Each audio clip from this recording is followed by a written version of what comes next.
The way this thing is angled, basically you can put it up against a wall and it'll project up to the wall, or you can put it up against a flat surface like a desk or a table and it'll project down onto the table.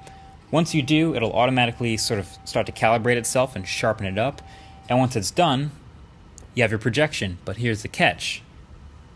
It's a touchscreen projection. So this 10-point multi-touch element kind of unlocks this giant tablet experience anywhere you can find a flat surface, which you'll start to realize is like all over the place.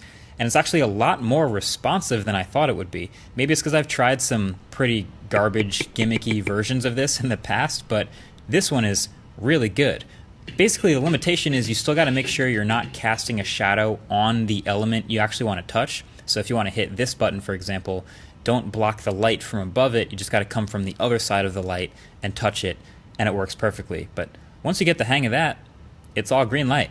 You can literally play multiplayer games 1v1 against people, whether it's tic-tac-toe or board games or Pong or air hockey. We've tried all of them, and they all work.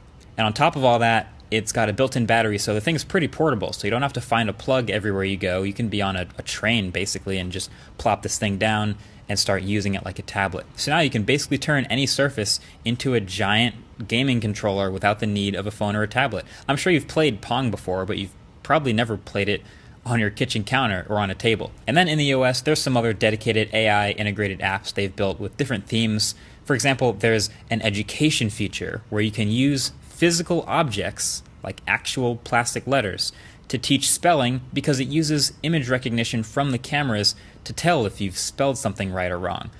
There's a kitchen feature called Future Kitchen that lets you project recipes onto your kitchen counter, for example, or your cutting board, and it guides you through cooking them on your counter. And it'll even use that camera to recognize ingredients you scan.